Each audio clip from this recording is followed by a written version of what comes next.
The United States House of Representatives officially has a new Speaker of the House. Judge Torres officially signs a dismissal for the Brad Garlinghouse and Chris Larson case brought by the SEC.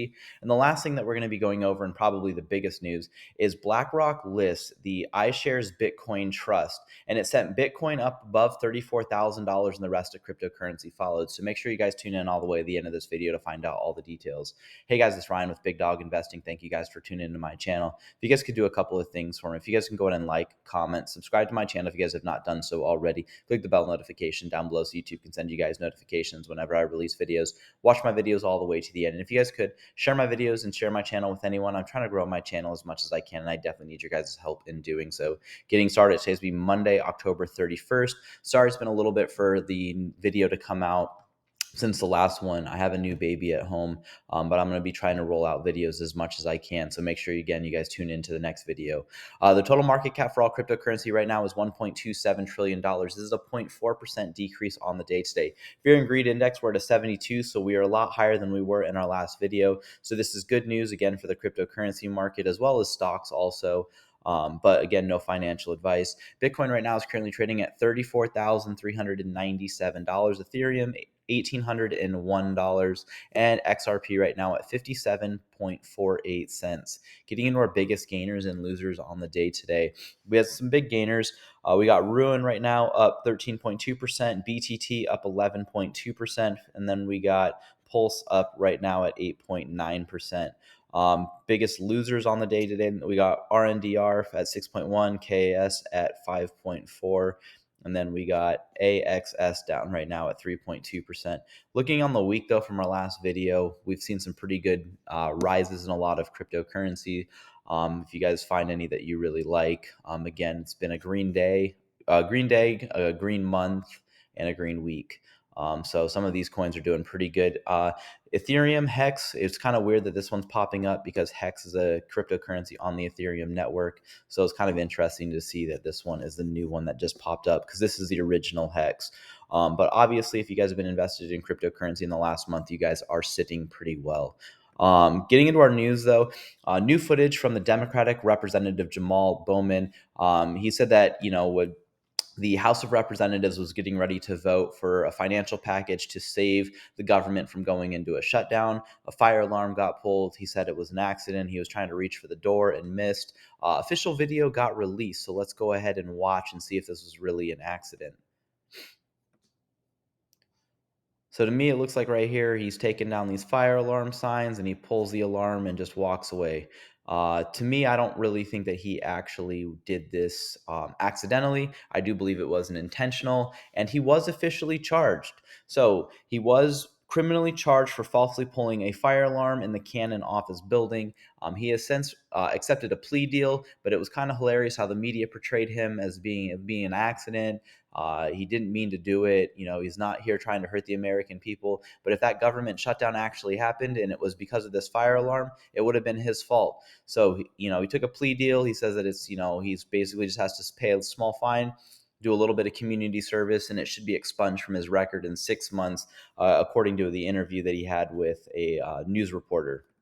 Moving on, though, John Deaton says the fact that this guy is a sitting U.S. senator is mind-blowing. I wonder how he got there and why he won. America's in real trouble if we don't start putting our country first above politics and the so-called loyalties. And it's because he's over here talking, and he basically, unfortunately, he did suffer a stroke. So feel definitely bad for him. But you still have to be fit for office. And if you can't be fit for office, you have to recuse yourself. And right now, it doesn't look like Fetterman or any of the Democrats on his side are doing that. He said that, he can't believe some of the people that are sitting in office in one of the late night talk shows. And then over here, he's talking about how crypto is untraceable, which is completely false. Everything's actually traceable on the blockchain. And there's not a lot of there's a lot of transparency with cryptocurrency if you know what you're looking for, and none of the transactions can be hidden like a lot of the other stuff that's going on with our politics right now. So if you guys want to watch this video or anything else, sources wise, they'll be down in the comments below. But Elon Musk posted, "This is extremely concerning." Mike Johnson says the federal government used Twitter, which is now X, to censor American speech. Twitter was basically an FBI subsidiary before Elon Musk took it over. And again, Mike Johnson, he was now elected the new Speaker of the House. So after 3 weeks of having no Speaker of the House since Kevin McCarthy was voted out from his position, we do have a new House Speaker. Unfortunately, I don't understand why it took so long. There are a couple contentions. The biggest one was Jim Jordan, who I think got 3 failed House votes before they decided to move on to a new person and decided to elect Mike Johnson. Put your guys' thoughts down in the comments below what you guys think about Mike Johnson.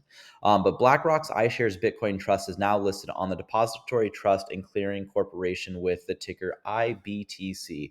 And this did cause Bitcoin's price to rise above $34,000 from roughly about 30 to 31,000. So it was a nice jump up for cryptocurrency, and it still held strong, dipping below just to 33,500, and then has since retraced back up. No, Warren, the traditional finance is that's not a problem, not just crypto. So Elizabeth Warren over here in this video is talking about how cryptocurrency is terrible, how it's used to create a bunch of funding for different acts of if you guys want to read right there, you guys can. Again, I don't want to get shadow banned again, but she was actually asking one of the experts, like, hey, is cryptocurrency used to fund so and so stuff? And, it was over 130 something $1 million. And the guy that was asked the question was like, well, yeah, but I believe your numbers are fudged, and they're definitely inflated. And, you can use any type of money if you guys want to actually bribe somebody. It doesn't need to just be cryptocurrency. Honestly, cash is probably the best because it's really untraceable. Compared to cryptocurrency and bank accounts with wire fraud and stuff like that. Brian Armstrong, who is the CEO over at Coinbase, says that they've been working hard to improve the cost of time to confirm payments via Coinbase wallet. Check out this demo below. And I think this is good. They're trying to update their Coinbase wallet, so you guys can actually have the Coinbase app, and then they actually have more coins listed on their Coinbase wallet, which is just a smaller but more I guess, wallet that has a lot more cryptocurrency coins that are user friendly and acceptable. Unfortunately, for whatever reason, they're not intertwined with each other, where you can't just buy any type of cryptocurrency on Coinbase's app. Sometimes you have to go in and buy on Coinbase Wallet, which is kind of frustrating. I've had to deal with it a little bit. Getting into our Watcher Guru news, SEC Commissioner says the agency has not been very good when it comes to Bitcoin and crypto. This is Hester Pierce right here. She's one of the 6 higher ups commissioners over at the SEC, and then you have Gary Gensler heading that. U.S. Court of Appeals orders SEC to review Grayscale spot Bitcoin ETF. We've talked about this a little bit. And then Bitcoin did jump above 32,000, 33,000. Remember, they were at 31, jumped to 32, 33. And then the BlackRock iShares Trust has been listed, and this is where it's officially got put out on news organizations. One of the biggest ones right now, again, on X is going to be Watcher Guru. But a lot of people saw this before, and that's why the Bitcoin price went up. And then it did jump above $34,000.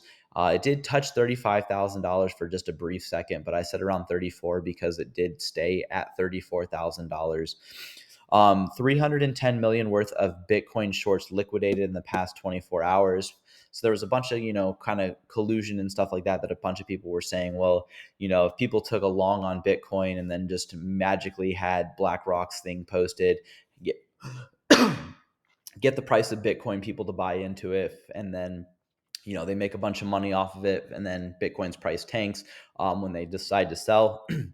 It's kind of crazy that liquidations, and this is why if you are deciding to trade in cryptocurrency, that you have to be super careful, because yeah, you can make a lot of money, but you can also lose a lot of money as well. We saw this with what's going on here, as well as there was another thing posted on Cointelegram this last week, and that caused the Bitcoin price to go up and then immediately tank. So if you guys want to, you can watch my last video on that. Microsailor's MicroStrategy Bitcoin investment is now at 745 million unrealized profit. So if they decided to sell, they'd have to pay taxes on $745 million worth of gains. Fear and Greed Index, we jumped up to the 66. The DTCC, Depository Trust and Clearing Corporation official website, is now down. And this Got fixed pretty fast. It didn't take very long.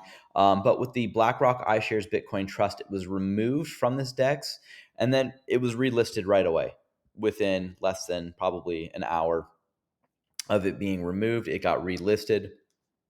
And then the SEC charges BlackRock with failing to disclose investments. And that was kind of one of the big things that kind of was a shock to me, is that the federal government is actually trying to sue BlackRock, who they're in cahoots with. But put your guys' thoughts down in the comments below. Do you guys like BlackRock or no? Binance temporarily halts crypto withdrawals due to technical issues. We've seen a bunch of issues, especially with Binance.us. Hopefully they can figure out another banking partner. But as of right now, unfortunately, you can only trade cryptocurrencies on there. And then this was kind of funny to watch right here. So a bunch of people, when Bitcoin was $35,000 in 2022, this is where we saw the decrease from Bitcoin around $68,000 and trending down. We reached about 35 and a bunch of people are like, my goodness, cryptocurrency sucks. But now a bunch of people are happy in 2023 when Bitcoin is $35,000. These are individuals who got Bitcoin probably when it dropped down to 21,000, 19,000, and even $16,000. These people were definitely buying those dips, and they're probably sitting pretty well right now if they decided not to take their profits. Again, figure out what you guys want to do with your guys' investments. SEC Chair Gensler says that the SEC has 8 to 10 filings on Bitcoin ETFs in front of the commission. And this is part of the reason why I think Bitcoin is maintaining its dominance right now, is this pending approvals of the ETFs. And I believe that they are actually trying to approve all of these at one time. And they're not going to try to give one agency a specific advantage by approving it faster than everyone else.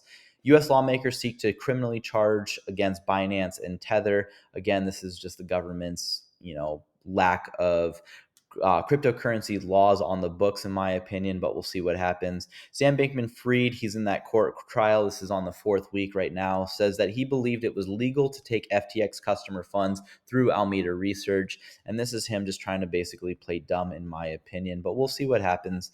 We'll get into more news of the Watcher Guru in the next video. But Kevin O'Leary was paid $15.7 million for 20 service hours, 20 social media posts, and 50 autographs to promote FTX.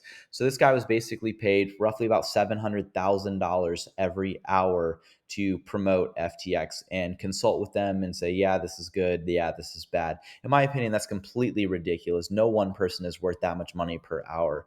But he made a killing, and unfortunately he hopefully might see some consequences with his actions, because he decided to do this. But Hester Pierce says some overdue thoughts on our case against Library. So Library actually, unfortunately, did shut its doors officially. Stuart Rotherati says, thank you, Commissioner. When you see the injustices in this to continue in the non-fraud cases while consumers wait for the recourse of actual frauds, perhaps it's time to let ordinary rules of protocol go by wayside and speak out louder and sooner, perhaps even with amicus briefs. And if you guys want to read her statement, you guys can on that. But Paul Gruel, who's the chief legal officer over at Coinbase, he answers one of the judge's motions in their case versus the SEC. So he says the SEC's op to our motion for a judgment claims roving authority over all investments with security and contract in the statutes performing no limiting function at all. As our reply shows, that's never been the law, and it's not the law now. By arguing that any purchase in which the buyer hopes for an increase in value constitutes an investment contract and therefore a security, the SEC is attempting to radically expansion of its own authority. Only Congress can do that, and that is the major question doctrine makes clear. We appreciate the court's careful consideration. So basically, if you buy something in hopes to sell it for a profit later on, the SEC can actually charge you with fraud for not going to them and saying, hey, I decided to buy this, or hey, I haven't bought this yet, but I want to. Can you label this as security? Whether that's going to be Pokemon cards, sports cards, the new model of a vehicle that's a limited edition, you'd have to go to the SEC before making any purchase, which is completely ridiculous. But Paul Gruel says the oral arguments for their motion for judgment has been set for January 17th. So this is a date to look out for, and we appreciate the court's swift attention to this matter and look forward to answering the court's questions. So look forward to January 17th for one of the dates to look out for in the Coinbase versus the SEC. And we still have some stuff going on with Ripple versus the SEC. But Coinbase is urging people to save crypto by Staking in an email by emailing members of Congress. So you guys can email members of Congress if you guys want to, about crypto staking, and this is to stake any type of cryptocurrency. Coinbase offers staking, so you can basically put your coins into the app, put it into their staking program, and basically receive rewards. It's kind of like using a credit card in a sense, but you're not actually spending any money to receive rewards. You're basically loaning out your money, kind of like what a bank does. In a sense that you're the own bank, so then you're going to be receiving rewards depending on how much money you actually give them in the coin value, and then they actually give you a percentage of that coin. So you're not actually receiving real dollar value, you're receiving whatever the coin price is, and then that coin price will fluctuate by going up or down, and they have an unstaking period of a certain amount of days per cryptocurrency. So each one is specific, so make sure you guys look into it before doing that. Former Ripple CTO owned a crypto hard drive containing 7,002 Bitcoin, worth roughly about $244 million right now. He lost his seed phrase, lost the password, and he only has 2 tries left. There's a cryptocurrency company called Unciphered, and it says it is possible to bypass the drive's 10 limit try. We'll see if this person ends up actually trying to use this, but it's kind of interesting. And this is why you should definitely write down your guys' seed phrases. Be careful with it. Don't share it with anyone. Don't take pictures of it. Hide it somewhere that you know that you're going to find it whenever you need.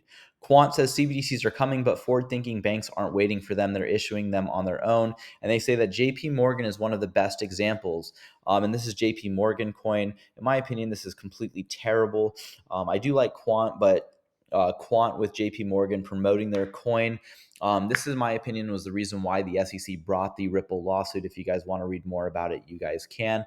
But in a sense, uh, JP Morgan probably had some, skin in the game, so they decided to ask the SEC to sue Ripple. Again, this is my own opinion on it, and a lot of people in cryptocurrency as well, because Ripple was so far advanced with their technology for bank-to-bank tokens and for cross-border payments. So they needed to slow Ripple down, and what they did was have the SEC sue them. Close down to a 3-year lawsuit right now, and it's kind of bad. And now JP Morgan coin's trying to come up as one of the biggest competitors to Ripple in a time where they're almost done with their Ripple versus the SEC case. But some more news: Ripple forges new partnership with us, Uphold, to enhance underlying crypto liquidity infrastructure. And I think that this is real good. And a bunch of people are pointing out that this is going to solve the ODL related sales that are now not considered or now considered securities. David Schwartz, who the CTO, says that ODL related sales with a US nexus are not able to do so, and it is not really a huge deal. But they're saying right now that this partnership does solve that issue. In my opinion, I don't really care. I don't think it's really solving that big of an issue, but I do like the partnership between Ripple and Uphold. And again, you have until the end of today to actually buy something on Uphold. Every $20 you spend on Uphold, you get an entry into 20,000 free XRP tokens, which is pretty nice. Flip the Chain is another thing that's partnering with Ripple. They talked about how Ripple's benefited their business, and they actually will reduce their transaction cost by 40%. So this is just real world companies right now benefiting from Ripple using the XRP token. So it just shows more use case and the reasons why I think that the XRP token will succeed. Ripple did post another little trailer. It says, "What is a decade of building proven blockchain solutions for financial institutions, enterprise, and central banks?" So if you guys want to, you can see around the world, cross-border payments, and Ripple. So they've done very well with their ad campaigns and stuff like that. But Judge Torres officially signs the order dismissing the case against Brad Garlinghouse and Chris Larson. So if you guys want to, you guys can click the drop box down below and read this, or you can click on the images to see it. But by November 9th, that's a date to look forward to for the Ripple versus the SEC case. Remember, in January, it's going to be the Coinbase versus the SEC. But next month in November, on the 9th, the parties shall jointly propose a briefing schedule with regards to remedies. If the parties cannot agree on a schedule, Judge Torres will set the schedule. But part of the remedies is going to be a fine. So the rumor is right now that the SEC is going to seek $770 million in penalties from Ripple. And Ripple will probably pay this, in my opinion, but only if they get rid of a lot of their so-called security labelings for the XRP token. Even though Judge Torres officially ruled that XRP in itself is not a security, they're probably going to try to get rid of the previous transaction sales. But There was some speculation by attorney Jeremy Hogan on crypto law with John Deaton, and his wife is over here. And he basically says that the Ripple is probably going to appeal the decision on the label of securities for part of the XRP sales with the blue sky laws to the appellate courts, and that it will be found that in Ripple's favor, and then it will be a 3-0 officially for the XRP token not being a security, and the SEC will lose on all grounds. And Jeremy Hogan puts that at a 54%. So that's pretty good. And Zach Rector points out that XRP is probably one of the most suppressed assets in the world. And I completely agree with this, especially because of this lawsuit that's been going on for so long, that it's been suppressed with a lot of the price action that's been going on. And the last thing that we're going to be going over is the guy who actually brought the lawsuit against Ripple right before he left office. So this is a must-watch. Former SEC Chairman Jay Clayton describes the new and deeply un-American ethos of the SEC underlying Gary Gensler. If we're not losing cases, we aren't suing enough businesses. This is a total abuse of power, and I completely agree with this. So he's basically saying that that the SEC is going to lose in the court cases several times. And the reasons why is because if they're not actually suing enough people and they're not losing enough cases, that means they're not doing their job properly. It's like, don't you want to actually do your job properly? You shouldn't actually lose case against somebody that you're actually filing charges for, in my opinion. In my opinion, this is a completely abuse of power by the SEC by basically saying, well, we're just going to sue your business because we think you did something wrong, but we'll just try to prove it in court. And if the court sides with you, then, oh, well, at least you defended yourself. So you're getting hit with a bunch of lawyer fees, and a bunch of businesses fail because they can't actually afford to pay those attorney fees for these big court cases. So a lot of them settle with the federal government instead, pay a small fine, and either function as normal as business would, or they actually shut their doors due to how much they have to pay the SEC. But Brad Garlinghouse says, watching this clips makes my blood boil.